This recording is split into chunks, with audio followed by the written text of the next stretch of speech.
महाराज कहते हैं कि तुम भगवान नहीं हो। हमारे श्री कृष्ण गौवें चराने जाते थे, गायें दूही जाती थी, दूध खाया पिया जाता था, दूध दही मक्खन की बाढ़ थी। महाराज, श्री कृष्ण तो भगवान थे, हम भगवान नहीं है। न ही आपके भक्तजन भगवान है, न ही आप भगवान हो। तो भगवान दूध पीते होंगे, हम तो भगवान नहीं है ना।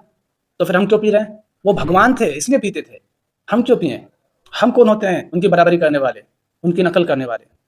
और आप ही कह रहे हो ना कि श्री कृष्ण गौवें चराने जाते थे। आप गए हो गौवें चराने, आप जाते हो गौवें चराने, खाते पीते तो बड़े मौज से हो। आपके भक्तजन भी खूब खाते पीते हैं, लस्सी में लौटते हैं, मक्खन खूब चाट के खाते हैं। मगर क्या गौवें चराने जाते हो? क्या जंगल छोड़े हैं आपने, आपके भक्तजनों की बढ़ती आबादी ने, उनके भोगवाद ने? जंगल तो सारे बर्बाद कर दिए। तो ना तो आपके भक्तजन भगवान हैं, ना वो गौवें चराने जाते हैं। बहुत सारे तो ऐसे होंगे जिन्होंने कभी देखी ही ना हो कि गौवें कैसी होती हैं, कभी निकट गए ही ना हो कि किस तरह से वो खाती-पीती हैं, रहती हैं, दूध देती हैं। दूध देती नहीं है वैसे, हम छीनते हैं। ये भ्रम निकाल लो कि वो दूध देती हैं। कोई जीव नहीं है दुनिया में जो जाकर के किसी और को अपना दूध दे। तो ना वो भगवान है, ना वो गौवें चराने जाते हैं, ना उनको गौओं का कुछ पता है। फिर उनको ये अधिकार कैसे कि वो दूध पिएँ?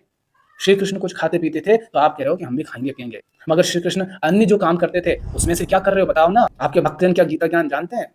गीता ज्ञान से कुछ लेना-देना नहीं। गौवें सड़कों पर रहती हैं, इनके घर के सामने चली जाए तो लठ मार के भगा देते हैं। और दूध पूरा पीते हैं, मक्खन खूब खाते हैं। ये क्या चालाकियाँ चल रहे हो? ज़बरदस्ती ही जो कुछ गलत हो रहा है उसको सही ठहराने में लगे हुए हो और आप अपने आप को कह रहे हो कि आप संत हो। अगर वही करना है जो श्री कृष्ण ने किया, तो फिर सब कुछ करें ना। और नहीं तो फिर श्री कृष्ण क्या करते थे और क्या नहीं करते थे उसकी नकल नहीं करना चाहिए हमें।